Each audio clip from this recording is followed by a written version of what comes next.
Sectoral performance in terms of earnings और stock prices दोनों को एनालाइज करेंगे। तो ऐसी हालत में हर सेक्टर को हम सेपरेटली स्टडी करेंगे। फिर एक समरी देता हूं, तो यह है बैंकिंग इंडेक्स, क्योंकि में बैंकिंग इंडेक्स बहुत से सबसे कॉन्सेंट्रेटेड इंडेक्स है। निफ्टी में करीबन इसका 25% का शेयर है। तो बैंकिंग इंडेक्स की परफॉर्मेंस अगर आप देखें, और नीचे मैंने पिछले क्वार्टर का अर्निंग्स को दिखाया, क्योंकि इस क्वार्टर की अर्निंग्स अभी शुरू हुई है। तो पिछले क्वार्टर में क्या हुआ था, कोविड महामारी की इंपैक्ट थी, लॉकडाउन की इंपैक्ट थी। तो उससे इस क्वार्टर में भी उम्मीद वही है, क्योंकि इस साल में भी इस क्वार्टर में भी लॉकडाउन चल रहा था और कोविड की असर भी है दिख रही थी। तो ये अर्निंग्स आप देखें तो क्या दिख रहा है आपको, बैंक में लार्ज कैप कंपनियों की अर्निंग्स बढ़ गई थी, क्योंकि उनको सस्ता पैसा मिल रहा है, मगर लेंडिंग में उन्होंने अपना रेट नहीं कम किया।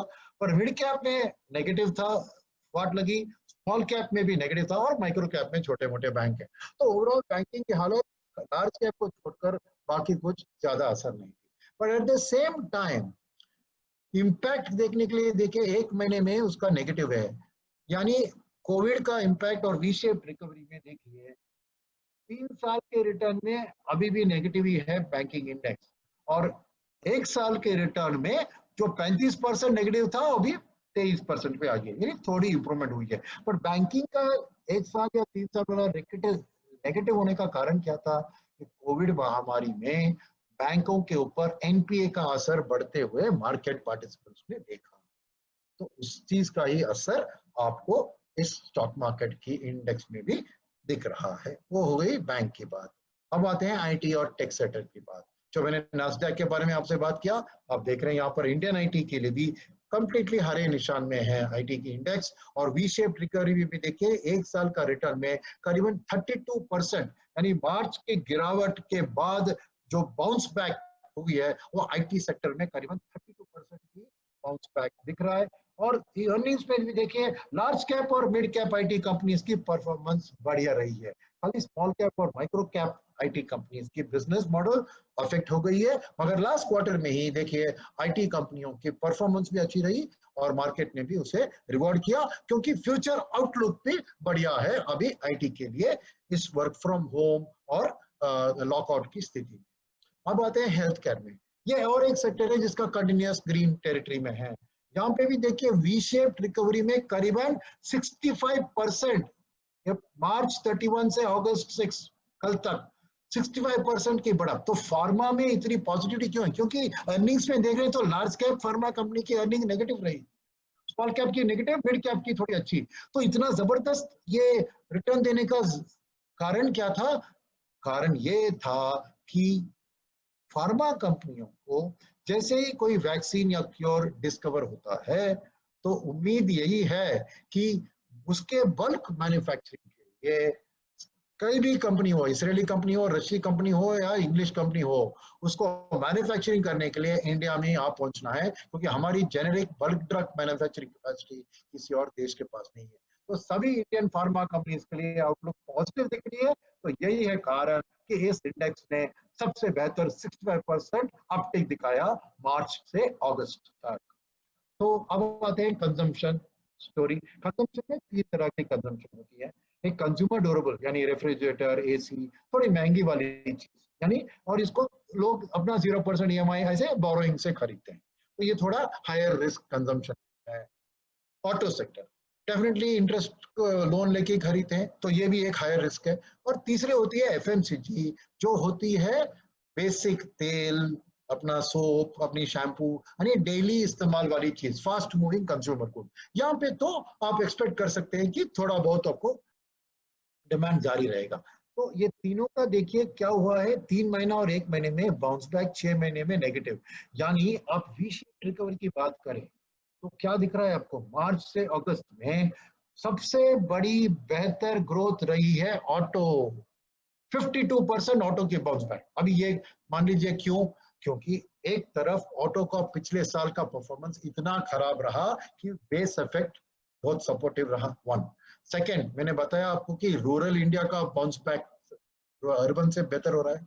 तो रूरल इंडिया में क्या होता है, जैसे ही रबी हार्वेस्ट के कारण कुछ फसल के पैसे हाथ में मिले तो जाके मोटरसाइकिल खरीदेंगे या एंट्री लेवल कार खरीदेंगे या फिर ट्रैक्टर खरीदेंगे अपनी फसल को काटने के लिए।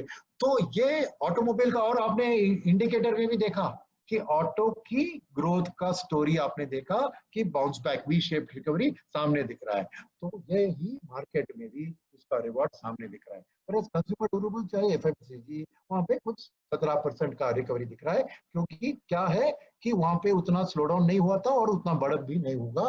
तो ये शॉर्ट टर्म की आउटलुक की स्टोरी है इन टर्म्स ऑफ कंज्यूमर, क्योंकि ये तीनों जो घरे निशान में हैं, वो इसके बावजूद कि पूरी जो कंज्यूमर सेक्टर में लार्ज मिड स्मॉल माइक्रो या ऑटो में सब लाल निशान में है, यानी negative sales growth, negative operating profit, negative. तो वैल्यूएशन की ओर देखें तो डेफिनेटली ये एक्सपेंसिव दिख रहा होगा आपको, क्योंकि एक तरफ नेगेटिव अर्निंग्स, इस क्वार्टर भी इसको नेगेटिव होने की उम्मीद है, मगर फिर भी स्टॉक प्राइस तो बढ़ रहे हैं, ऑटो का 52%।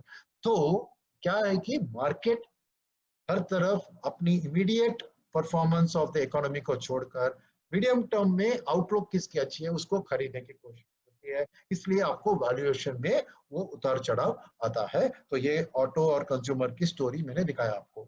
अब आते हैं बाकी के cyclical sectors, capital goods, construction, reality, metal, power, oil and gas. तो यहाँ देखिए मार्च और अब except oil and gas index, बाकी सब एक साल का रिटर्न तभी भी नेगेटिव था, आज भी नेगेटिव है, क्योंकि आउटलुक इंडस्ट्रियल सेक्टर की आउटलुक आपको एफडीआई के लिए वेट करने की जरूरत है, क्योंकि डोमेस्टिक कैपेसिटी कोई भी आज एक्सपैंड नहीं करेगा, क्योंकि कैपेसिटी जो करीबन 77% में थी कुछ साल पहले, आज 69 पे आ गिर चुकी है। तो और उनको अपनी प्रोडक्शन बढ़ाने के लिए कुछ एक्स्ट्रा कैपेसिटी की जरूरत नहीं है।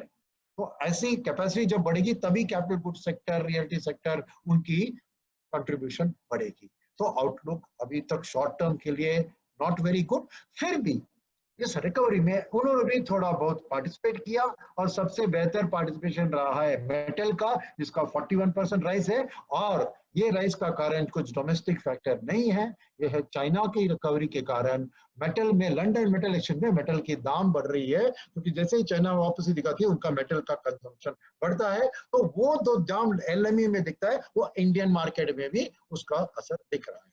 वैसे तो यहाँ पे डोमेस्टिक डिमांड का कुछ ज्यादा उम्मीद इस शॉर्ट टर्म टाइम फ्रेम में नहीं है। तो इनकी अर्निंग्स भी आप देखिए पूरे के पूरे लाल निशान में है, चाहे वो manufacturing, energy, construction, cement, metal, सब के सब लाल निशान में है, और इस क्वार्टर में भी वही उम्मीद है। तो अर्निंग्स में कुछ ज्यादा ग्रोथ नहीं देख सकते हैं आप, फिर भी थोड़ी बहुत फ्यूचर की उम्मीद रखते थोड़ा बहुत हरा निशान इस सेक्टरल इंडेक्स में आपको दिखा है। अब बाकी के जो है उसमें मैंने सेक्टरल इंडेक्स मैंने लिया नहीं है, खाली उसके अर्निंग्स परफॉर्मेंस और सर्विसेज सेक्टर, सबसे ज्यादा असर पड़ी सर्विसेज के ऊपर लॉकडाउन के कारण। तो ओवरऑल सर्विसेज कंपनी की अर्निंग्स नेगेटिव है, मीडिया एंड एंटरटेनमेंट कंपनीज की नेगेटिव है, और फाइनेंशियल सर्विसेज कंपनीज की अर्निंग भी नेगेटिव है। खाली इसमें एक शाइनिंग लाइट है टेलीकॉम। क्यों? क्योंकि इस लॉकडाउन के टाइम फ्रेम में आप घर में बैठे नेटफ्लिक्स और ये देख रहे हैं, डेटा कंज्यूम कर रहे हैं, कंपनियों भी वर्क फ्रॉम होम में डेटा का रिक्वायरमेंट बहुत बढ़ गया है, तो नेचुरली टेलीकॉम के लिए प्रेजेंट भी बढ़िया है और भविष्य भी बहुत अच्छा दिख रहा है। तो ऐसी चीज में बाकी के जो सेक्टर्स में थोड़ा ध्यान दें। केमिकल सेक्टर, तो यहाँ पे भी देखिए थोड़ा मिक्स्ड बैग है। टेक्सटाइल्स में पूरी वाट लगी है, क्योंकि एक्सपोर्ट ओरिएंटेड सेक्टर है, तो एक्सपोर्ट की वर्ल्ड रिसेशन में इसकी भी वाट लगी है, और जनरल मिसलेनियस में मिक्स कर गया है। मगर एक चीज जो अच्छी कर रही है वो फर्टिलाइजर। क्यों? क्योंकि रबी क्रॉप की हार्वेस्ट और खरीफ क्रॉप की सोइंग के कारण फर्टिलाइजर की डिमांड जो बढ़ रही है उसका बेहतर बेनिफिट आपको इन कंपनियों की अर्निंग में दिख रहा है, राइट। तो ओवरऑल आप इंडेक्स को स्टडी करें तो market definitely across the line एक बाउंस बैक दिखा रहा है। खाली ये एक महीने के रिटर्न में देखिए बैंकिंग और साइक्लिकल इंडस्ट्रियल में ज्यादा बढ़त नहीं है। और अगर आप रैंक दे दे, यहाँ पे मैंने कोविड का इंपैक्ट का रैंक भी दिखाया, तो आप देखिए इसमें क्या है, कोविड के फॉल में लास्ट में एफएमजी की गिरावट बहुत कम रही थी, उसके बाद हेल्थ केयर की गिरावट, और उसके बाद कंज्यूमर, क्योंकि ये यहाँ पे गिरावट की उम्मीद उतनी नहीं थी। मगर बढ़त में देखिए अव्वल नंबर हेल्थ केयर में है, कारण मैंने बताया, दूसरी नंबर ऑटो, उसका कारण भी हमने डिस्कस कर दिया, और तीसरा मेटल, इसका भी मैंने कारण आपको बता दिया। और worst performing in the recovery, मान लीजिए कि रिकवरी में सभी हरे निशान में है, बट वर्स्ट परफॉर्मिंग कौन सी है? आपको नंबर 13 में है बैंक इंडेक्स, फिर आपको आती है रियल्टी कंस्ट्रक्शन, वो है 11, और फिर पावर आपको 12। ये सबको हमने डिटेल में डिस्कस कर लिया है, और 3 साल का रिटर्न भी यहाँ पर है, वही भी सेम रफली आपको दिख रहा है वही। और अब सुंदरम की जो सेक्टर व्यू है इसके ऊपर जो बनती है, मैं आपको दिखाऊं कि ओवरऑल NSE 500 की नंबर ऑफ सेक्टर्स देखे तो उसमें 38% सेक्टरों में जिनका नाम यहाँ पे दिखाया हम पॉजिटिव है, यानी ओवरवेट। तो इसमें दो चीज खास करके हमारी बदलाव जो हुई है वो हुई है आईटी में, जहाँ पे पिछले महीने हम नेगेटिव थे, अंडरवेट, और अब हम पॉजिटिव बन गए। तो आईटी में हमारा व्यू बदल गया है। और दूसरी बात है केमिकल्स में, जहाँ पे हम न्यूट्रल मेंटेन कर रहे थे, आज ओवरवेट में बढ़ गया, बिकॉज चीन से हम केमिकल्स बिजनेस का यहाँ इंडिया में आना की उम्मीद रख रहे हैं। तो हमारी इंडिविजुअल फंड में ये ओवरवेट सेक्टर के अंदर हर फंड मैनेजर अपना ओन व्यू इंप्लीमेंट कर रहा है। तो ऐसा नहीं कि हरे निशान बने सभी हरा, कुछ लाल और काले भी है, मगर वो उनके इंडेक्स के कंपैरिजन में मैं दिखा रहा हूँ, क्योंकि मिड कैप का मिड कैप इंडेक्स, हाइब्रिड का हाइब्रिड का इंडेक्स। मगर नीचे आइए तो इस महीने में क्या उन्होंने खरीदारी करी या बिक्री करी, उसका आप डिटेल देखें तो क्लियरली दिख रहा है कि आईटी में हम नेगेटिव होंगे, फिर भी इस महीने में सभी फंड ने आईटी की खरीदारी करी है। जैसे हमारे व्यू का बदलाव हुआ, सभी लोगों ने खरीदारी शुरू की है, वैसा ही केमिकल्स में देखिए भी हरे निशान में हमने खरीदारी शुरू की। तो जैसे व्यू बदलता है हम जाके वो स्टॉक को खरीदते हैं, और नेचुरली बाकी स्टॉक में थोड़ा इधर उधर हुआ है। तो अगले आते हैं न्यूट्रल में, जो ओवरवेट अभी न्यूट्रल।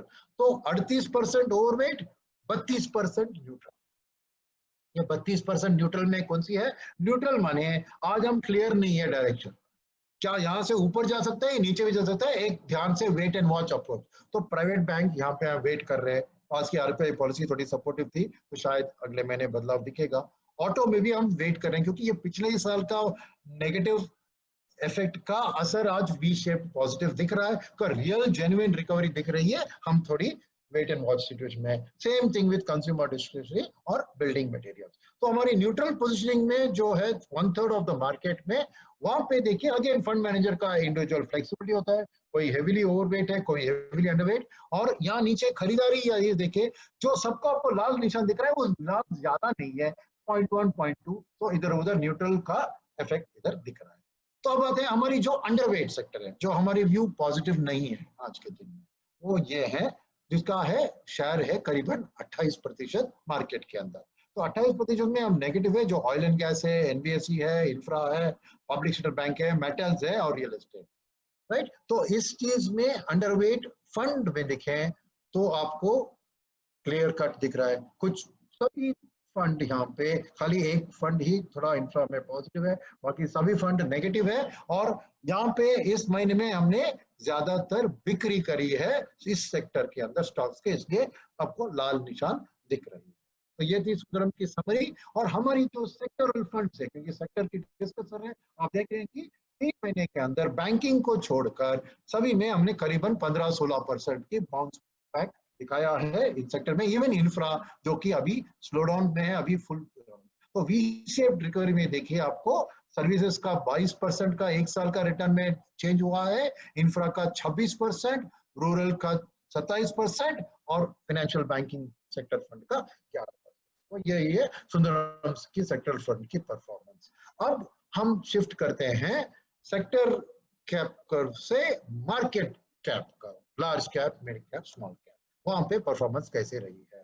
तो यहाँ पे एक ध्यान आपको 1 मिनट के लिए देना होगा कि वेरियस इंडेक्स जो बेंचमार्क बनते हैं फंड्स के लिए, वहां पे सेक्टरल कॉम्पोजिशन कैसी है, क्योंकि ये जानना बहुत जरूरी है। क्योंकि एक फंड मैनेजर कुछ भी मैनेज करता है तो उसको ये सेक्टर का ध्यान रखने की जरूरत है। क्यों मैं बता रहा हूँ, बैंकिंग में नेगेटिव हो सकते हैं हम, पर फिर भी निफ्टी में 24% बैंकिंग है, तो मेरा 20% होगा तो भी मैं अंडरवेट ही मानूंगा ना, मगर फिर भी 20% मेरे पोर्टफोलियो में बैंकिंग है। तो ये ध्यान रखिए, जब भी अंडरवेट ओवरवेट की बात करते हैं वो इंडेक्स से रिलेटिव की बात करते हैं, राइट। तो ये है overall multi cap index, small cap, mid cap, large cap, सभी की सेक्टर एलोकेशन, जस्ट आपकी जानकारी के लिए। तो ऐसी हालत में क्या हुआ है, मार्केट परफॉर्मेंस देख रहे हैं आप, 6 महीने में सब नेगेटिव रिटर्न थे, तो 3 महीने में अब देखिए पॉजिटिव और 1 महीने में पॉजिटिव। तो ध्यान देने वाली चीज क्या है इसमें, दो चीज, लार्ज कैप की बढ़त और मिड कैप की बढ़त रफली इक्वल रही है। स्मॉल कैप की बढ़त ज्यादा रही है,